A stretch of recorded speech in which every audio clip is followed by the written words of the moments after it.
So as soon as I finished with that program, I was eligible to apply for permanent residency because Australia does not offer free education if you are on it. Yes, you can actually apply for permanent residency from Nigeria or from your country, from your home country.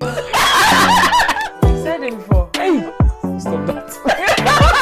Hello guys, welcome to my channel. Today I have here the beautiful Chioma. She's a Nigerian, obviously from the name you can tell, and she's working as an allied health worker in Australia, far away in Australia.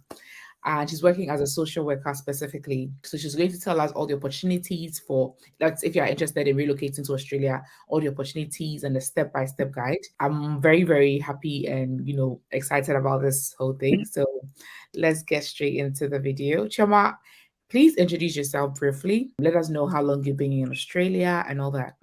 First of all, thank you so much for having me, Nanelle. My name is Chioma. You've already said that. And I live in Australia. I relocated from Nigeria to Australia. I live here with my family. So I am a social worker. I work in the, allied health space because social work is considered allied health here in Australia. And in a bit, I'm going to tell you all about how I qualified to become a social worker here in Australia, and maybe some of the pathways that can bring anyone who is interested as well. Yeah. Chioma, you forgot to say you have a channel. Oh, sorry. Yes. How can I forget? Yes, I have a YouTube channel, and it's Life with Chioma if you want to check me out, because I talk about a lot of these things on my channel as well. Becoming a social worker here, migrating as a social worker, as well as other pathways towards migrating to Australia. So yeah, thank you for reminding me. My subscribers and viewers are, always looking for opportunities in, these parts of the world. So I'm really happy that you're here. How long have you been in Australia with your family? So we've been here 7 years now. We left Nigeria in 2015 on a student visa. Not my student visa, yes. So my husband also came in on a student visa. He studied towards his own profession. And then a few months after he arrived, we applied for our own visa and came in. When I say we, I mean myself and my kids, right? And our kids. So we came into Australia to join him on that visa. Then I started my own studies a year after that in the Master of Social Work. So as soon as I finished with that program, I was eligible to apply for permanent residency because, basically I was qualified. And here in Australia, you don't have to do anything else after you're done with your studies. It must be at the very least a bachelor degree of social work or a master of social work. Once you have those two done and you send your qualifications off to the regulatory authority here for social workers, it is called the Australian Association of Social Workers. So once they assess your qualifications and you return a positive assessment, that's all you need. You can go on to apply for permanent residency. So that was what happened in my case. Yeah, and we became permanent. Wait, hold on. Okay, so yeah, wait, I don't even know where to start. It's that easy. Wow. Australia, of Australia, you hear of it in movies, you read books, but I personally don't know anybody in Australia. And I don't know why people from Africa only target UK or America. You hardly hear of people, talking about Australia. And why is that the case? Why do you think is the case, first of all, so that we'll know if there's something that's not so pleasant about that place?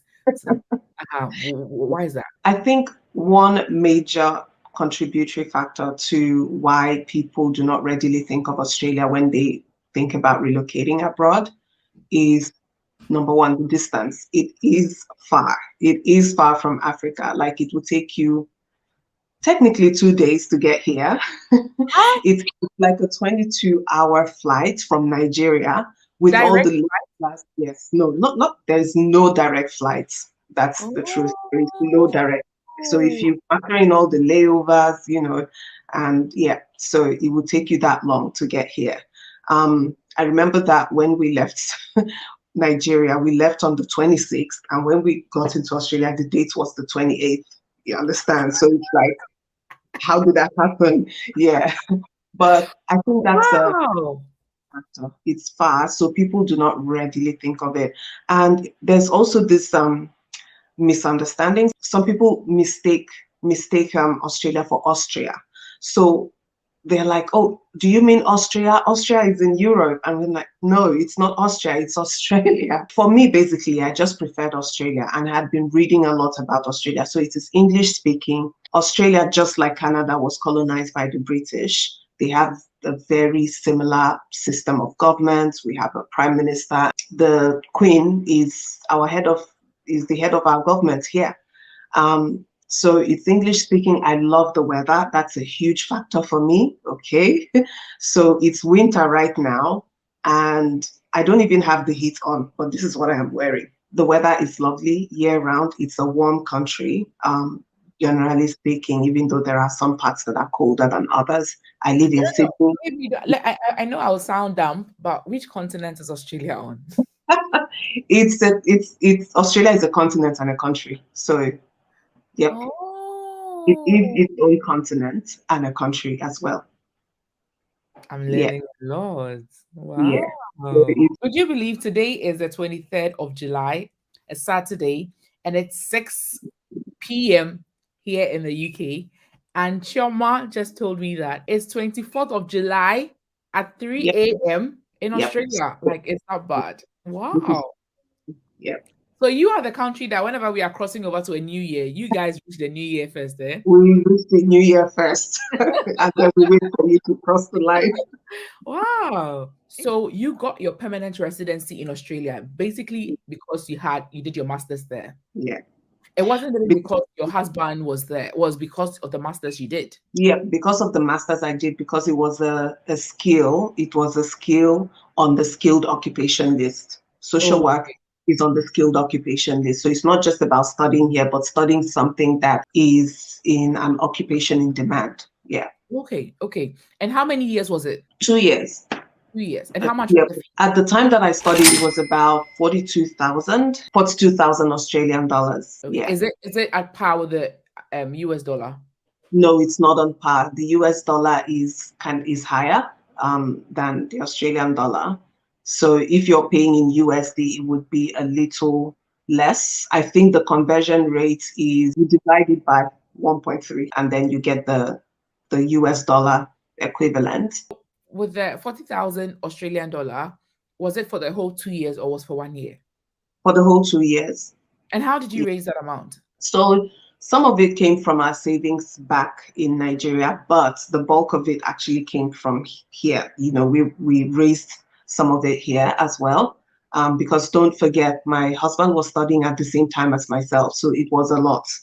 You know, it was a lot. But we kind of had to tag team the thing because there is absolutely no way one person can shoulder that responsibility of paying their own fees and another person's fees. So, and we had young kids as well. So, So let's yeah, say I'm a young Nigerian lady. I'm struggling to get a job in Nigeria, and I want to move to Australia with what I'm hearing right now from you, Chioma. And then I decide that okay, I'm going to come. If I apply for, let's say, any work on the skilled occupation list in Australia, like social work, and I'm applying for my visa, would they expect me to show proof of the fees in my account before I apply? yes, if you're coming through the student visa pathway, you have to show proof of funds. But one thing to understand about proof of funds is that you do not need to show that you have the entire 42,000 or whatever your whole fees might be. You just need to show that you have fees to cover the first 12 months of your tuition, and then the first 12 months of your living expenses, and enough money to cover your travel expenses in and out of Australia. So you have to show basically that you have enough for a return ticket when you finish your studies. So that's all you need to show. And then there are different ways to show proof of funds as well. It could be from a bank statement in your own name, so from your savings, just as long as you've had the money in your account for up to 3 months, or it could be from a family member. The approved family members are a spouse or your parents. It could be one parent or both parents combined, in which case there's a bit of there's a little difference in how you can show proof of funds if you're using your spouse or your parents. So in which case you have to show tax assessment documents and show that they earn up to a certain amount per year. So you're just showing that they earn the money, not that you have the money sitting somewhere. Yeah. Sorry, for those wondering what exactly you do as a social worker, people don't know because we don't have some of these roles in some countries, back in Africa. So what exactly is your responsibility, or what are your duties as a social worker? Yeah, that's a very good question, actually, because before I left Nigeria, I didn't even know what social work was about until I got here.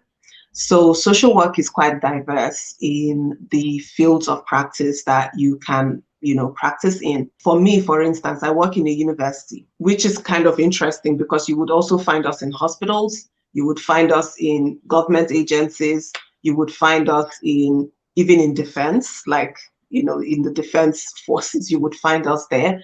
So basically what we do as social workers is provide support to people who are vulnerable. But I know that that's a very umbrella definition.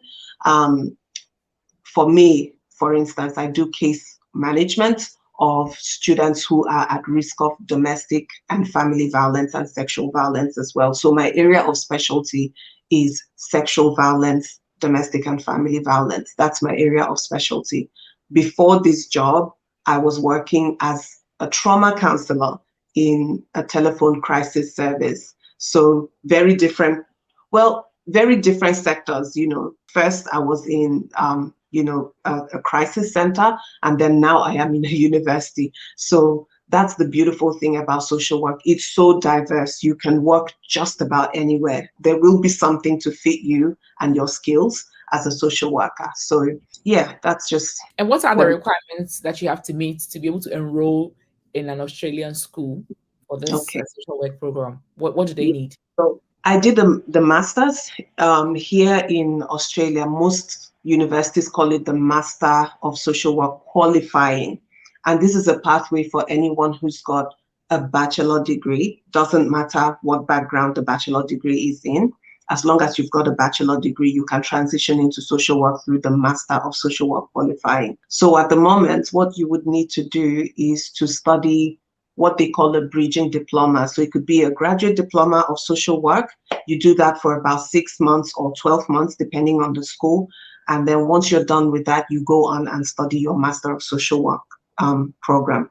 Now, I need to say that this is a recent development. When I studied, I didn't need to do the diploma. I just applied straight into the master's program and I was accepted. But recently, schools have decided to put in this extra step of studying a bridging diploma first, especially for people coming from non-social work specific backgrounds. So just about anyone can study social work.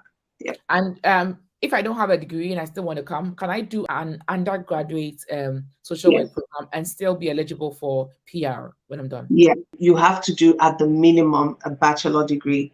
So you can't qualify as a social worker through a diploma or an advanced diploma or a certificate. It has to be at the minimum a bachelor degree. And how well is the pay? The pay is interesting. Okay. What I mean by this is it depends on the sector that you work in. So if you work in the non-government sector, you might be paid a little less than someone who works in, like myself, in the university, because the university has a separate award system, like salary award system. But generally speaking, your pay as an entry-level social worker can be anywhere from 70,000 Australian dollars all the way to 90,000 Australian dollars. So that's how much in US dollar? Let me see. So that's about 48,500 USD. So that's like a month, you're getting like $4,400. Yeah, also factor in tax and all of that. Yeah, before tax. Yeah. That's good. I think that's good. And how's the cost of living like? Is it expensive? Like, it is expensive, okay, but it is expensive generally speaking. But this is where people need to drill down on their research regarding where they want to live, because different cities have different cost of living. Sydney happens to be the most expensive place you can live in here in Australia. I even want to run away from this city, to be honest. But if you live in places like Perth, so Perth is in Western Australia, or if you go to Brisbane, which is in Queensland, that's the name of the state, things are a little cheaper, okay? So the cost of living is high, but you can find creative ways to go around it. You don't have to live in the most expensive cities. Even here in Sydney, I don't live smack in the middle. Like, I don't live in the CBD because, man, I don't think I'll be taking anything home. But yeah, apart from that, I feel like you can still make a really good life here on what you earn. Even though it's expensive, I feel like the high salaries also balance out that cost of living, because Australia happens to have one of the highest minimum wages around the world. So I feel like that's a huge advantage. Yeah. So if I'm, let's say, from Ghana or Nigeria, and now I've listened to you, Chioma, and I really want to move to Australia. Okay. Now I need to, get the proof of funds, whether from my parents or my spouse or myself, and then apply to an Australian university for instance, let's say the MSc social work, whatever. And I apply, I'm able to come through it. When I'm a student, can my family join me on a student visa Yeah. as I'm studying? And say my family, let's say my husband joins me, is my husband allowed to work when he joins me? Yes. At the moment, there's a temporary ban on restrictions of work, work hour restrictions on people on student visas. Before now, and I think sometime in future, we might revert back to that system because it's just a temporary suspension right now. But generally, if you are studying towards a bachelor degree, you, the student visa holder, you're restricted to working only 20 hours a week or 40 hours a fortnight. Same applies to your dependent family members, which would include your husband. If you are studying to a bachelor degree, okay, if you are studying towards a bachelor degree, but if you're studying towards a master degree, yourself as the student visa holder, you're restricted to the 20 hours a week or 40 hours a fortnight, but there are no restrictions to your partner. They can work full time. And you as the student visa holder, you can work full time in between like semester breaks. So every time there's a break, you can work full time. That was the old system. Right now, there's no restrictions on work hours. Anyone can work full time. But like I said, it's just a temporary suspension. We don't know when that will come back, but I don't think it's going to be anytime soon because Australia is working very hard to get people to come back, due to the pandemic, and, they're trying to recover economically. So they've put all these little incentives at different places just to attract people. And so they've lifted the restrictions.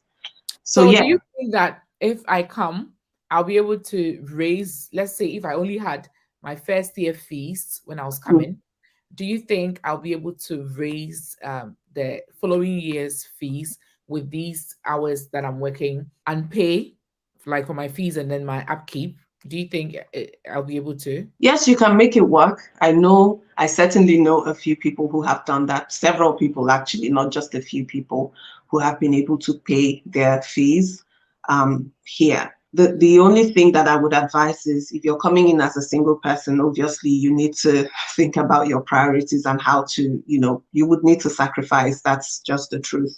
What some people do if they come in as single applicants would be to live in shared houses, and all those sorts of things. So just to save more money.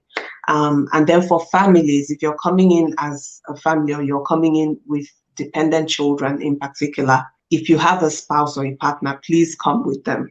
Do not come by yourself with the kids. I've seen people make that mistake as well, thinking you're going to be a superwoman, superman, and and do all of that yourself, raise your fees, and also raise the fees for your kids, because that's another thing that people need to keep in mind as well. Australia does not offer free education if you are on a temporary visa, except if you're studying towards a PhD, okay, in which students can study for free in a public school. Then I'll leave my kids home with somebody, and then when I get the PR, then I come.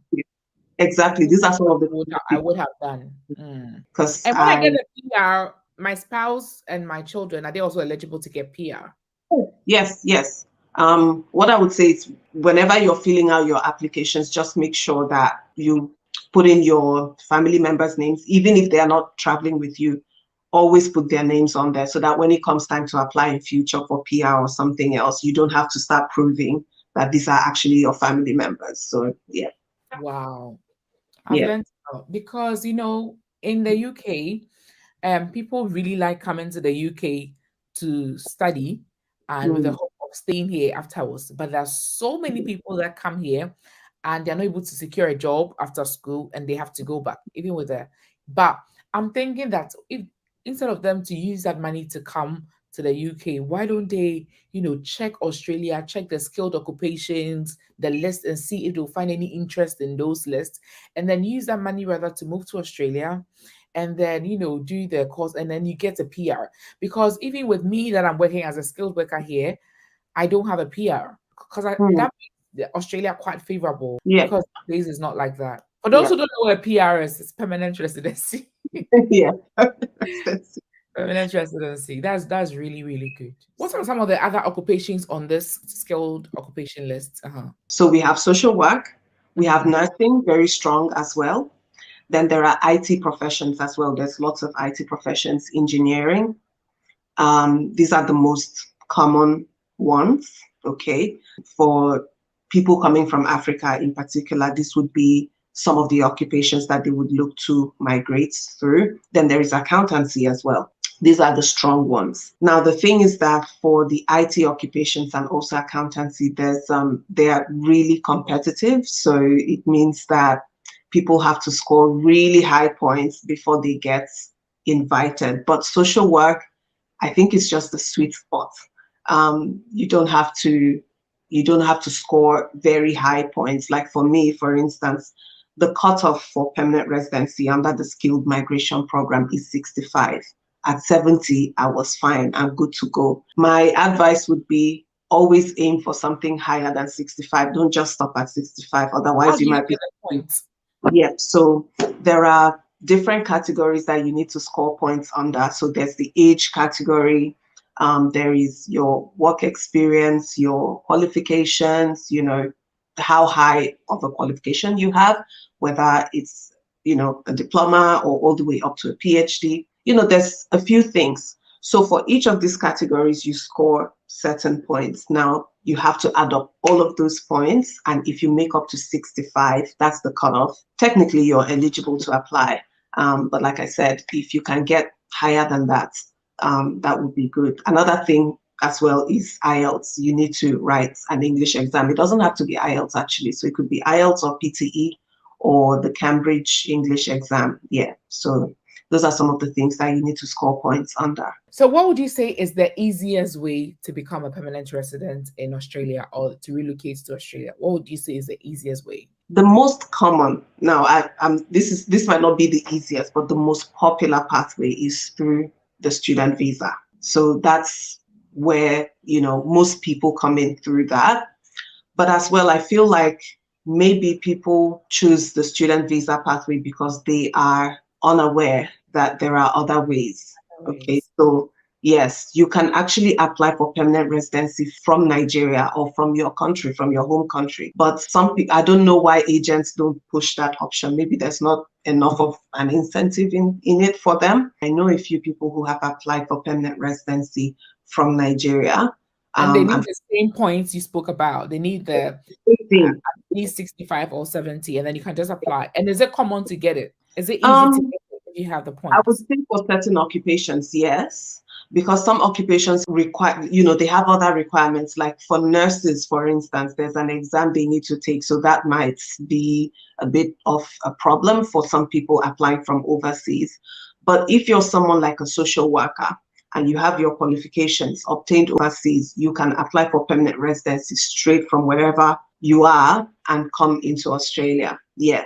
And then there's another pathway which is becoming increasingly popular now, which is the employment sponsorship as well. So with the employment sponsorship, there are a few streams, that you can apply under.